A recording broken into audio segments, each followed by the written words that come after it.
Hello. In this problem, we are supposed to calculate the design factored load. So in the question, it is mentioned that we have to find out the design factored load for a column. And column is subjected to the dead load, which is about 48 kilonewton, and the live load, which is about 24 kilonewton. And this is the working load. So I have already mentioned what is working load. So this working load is also known as service load, and in limit state, this working load is also called the characteristic load. Okay, so these loads are given in the problem, and we are supposed to calculate the factored design load. So now, how do we calculate that? We need to understand that. So factored load.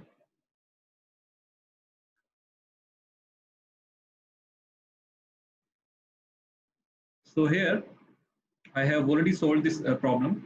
So we are required to determine the factored load. Now we know factored load is concerned in the ultimate design load method and the limit state method. So we are supposed to calculate factored load as per limit state method. So factored load is basically the product of load factor and the characteristic load or the working load. So working load is already provided. We need to find out the load factor. Now, what is this load factor? Load factors are actually the partial safety factor, and they are applied on the working load, and they can be determined from this table. So if you refer to the IS code table 4, there you will be able to find out the value of load factor. So I'll be showing you that IS code, and then we will see how do we find out the load factor. So this is the table 4, which is about to find out the partial safety factor for loads. It is also, the notation of it is as gamma F. Okay, so now here it shows the load combination, dead load plus live load plus CL. CL is crane load. So in our course, we are not going to discuss this crane load. We are about to discuss only dead load or live load. So now you see, if we see the first combination of load, which is dead load plus live load plus crane load. So if we remove this part, so we are having only the dead load and live load. Now limit state are basically of two types. One is limit state of strength, limit state of serviceability. So we are supposed to calculate, or we are supposed to find out the factor, load factor based on limit state of strength or the limit state of serviceability based on the question requirement. So until and unless it is mentioned that you have to find out factor design load for the serviceability, generally by default we calculate the load factor, or we get the load factor for limit state of strength only. Because why? Because dead load factor is 1.5, live load is 1.5. Well, here there are two subheads, leading and accompanying. So these two subheads are again used when we are designing our building to carry a crane load. So in our course, we are not going to design a building for to carry the crane load. So in our case, we will consider only the leading part. We are not going to consider this one. Okay. So now either, I mean, limit state of strength in that domain, either we are going to get the value of dead load as 1.5, or if we are going to get dead load value for serviceability, then this value is 1. So now we have to choose which value is to be used. So if we are taking 1, we are only covering the serviceability criteria, but we are not covering the strength criteria. And if we take the load factor value as 1.5, then in that we are able to cover the serviceability criteria, because for serviceability only the factor of safety required is 1. But in case of strength, we are required the factor of safety 1.5. So 1.5 is more than 1. So it means this will cover the limit state of serviceability criteria as well as limit state of strength criteria. So by default, load factor is 1.5.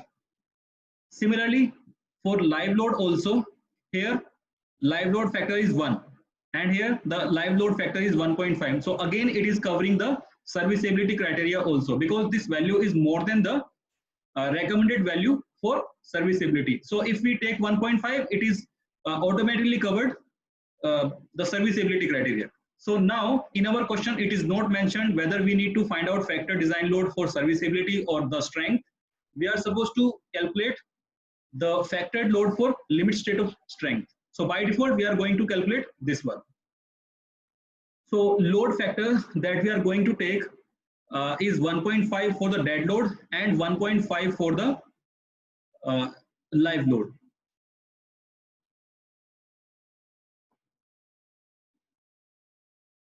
So here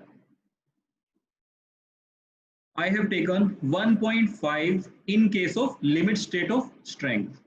So as I said, limit state of strength is considered by default because it will, if we take 1.5, it will be covering the serviceability criteria also, because for serviceability criteria, the minimum factor of safety is 1, but we are taking 1.5, which means it will cover serviceability criteria also. So now factored dead load will be the product of load factor and the working dead load. So this working dead load will be the load which will be carried by the column the probability of this load on the column will be about 95%, but 5% probability is that this load may increase. So to counter that probability, that 5%, we are multiplying that by a load factor. So this load factor will cover that. So ultimately, load on the column is 48, but we are multiplying with 1.5, and we are ultimately getting the design load of 72.